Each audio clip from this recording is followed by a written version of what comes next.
Hey guys, this is Lab 9, motion program. So we're going to create a motion program in Lab 9, and this is going to be the start of a series of programs. So it's important that we kind of be consistent throughout this. So let's see if we can take a look at this.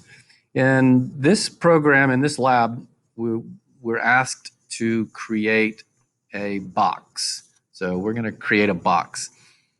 So what I'm going to do is I'm going to ask you to create the box with the orientation that you have here in this box. So I want you to trace that box. So in order to do that, you're going to need to establish a user frame in this orientation as well.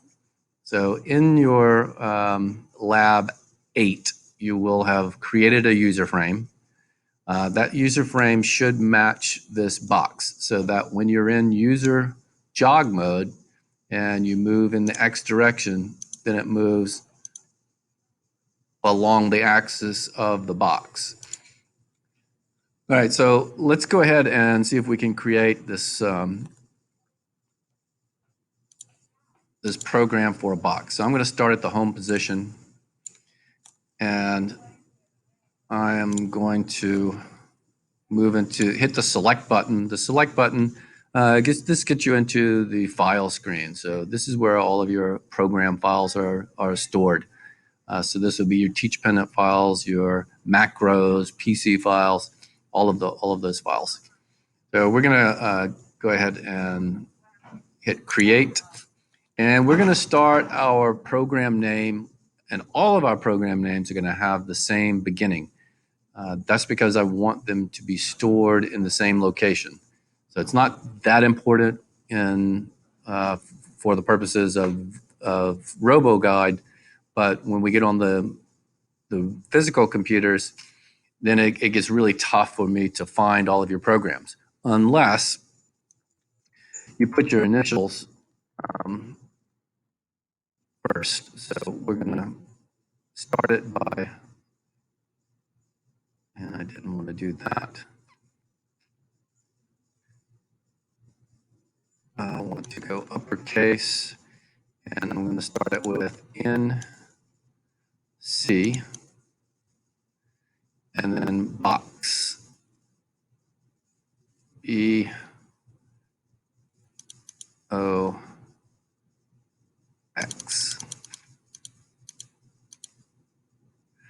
Now, all of my subsequent files are going to also start with NC. And when you do that, the software is going to organize all of the files in alphabetical order. So all of your files will be right next to each other, easy for you to find and easy for me to find. All right, so we've got it named there. So now we're ready to get started. So let's go to the enter. Hit the enter button. That gets us into the editing portion of the program.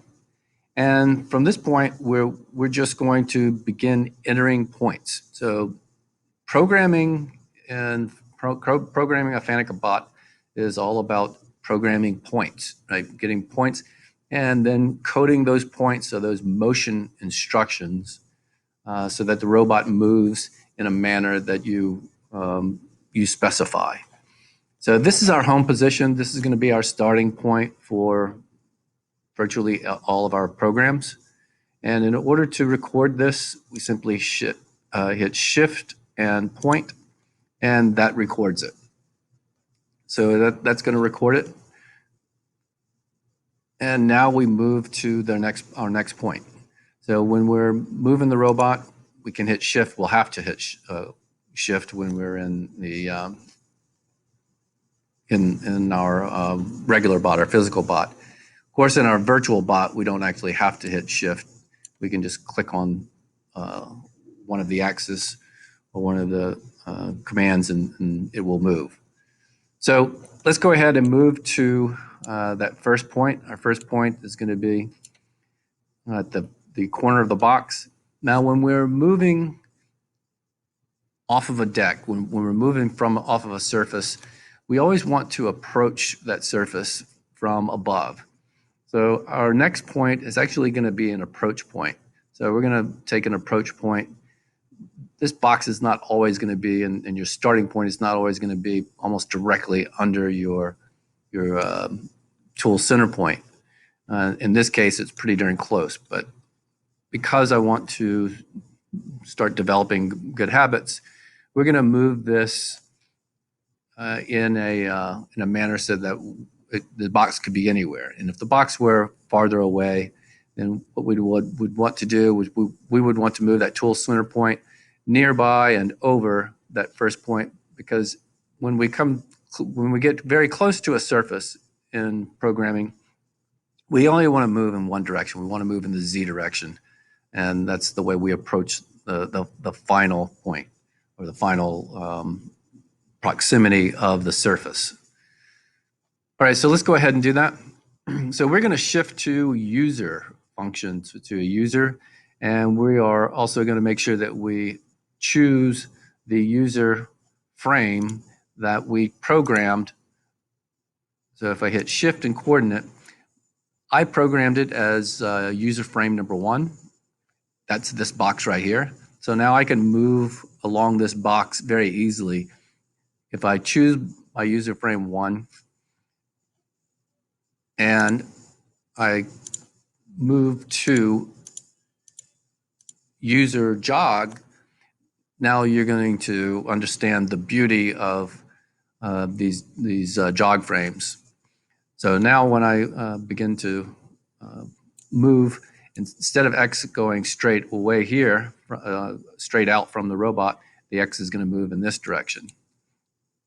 Well, I don't really want to go in that direction so much. I'm just going to go down for now because I'm pretty close to it. So moving down. And I'm going to go right above it. So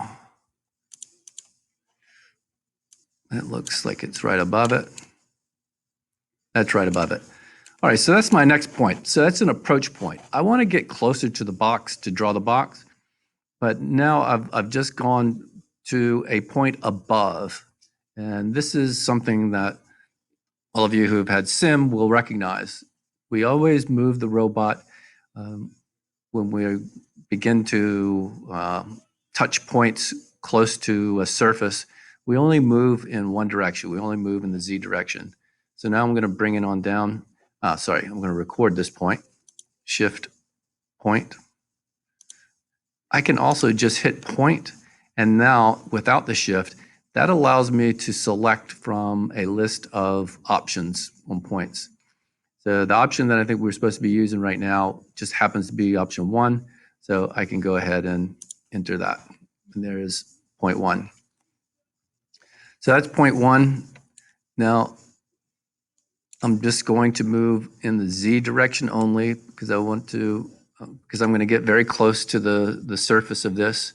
So I'm at 10%. Might want to get that down to 5, and I'm going to move close to the surface. So I'm very close to the surface, probably a little too close. So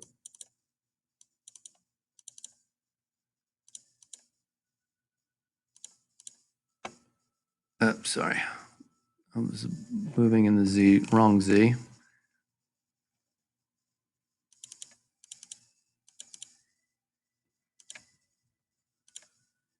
I want to move in this Z.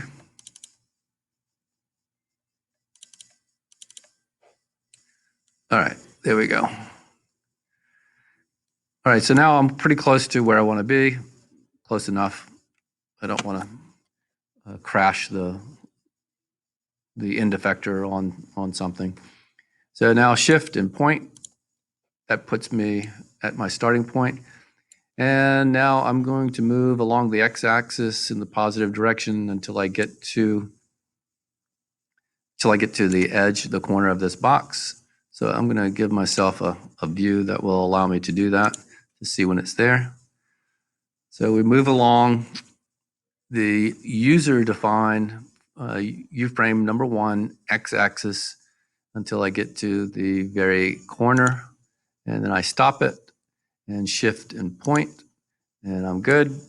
And I do the same thing here, except now instead of moving in the X direction, I'm going to be moving in the Y direction. So I want to be able to see when it gets there. So I line it up the corner of my box and I move in the Y plus direction. And I could probably speed this up, but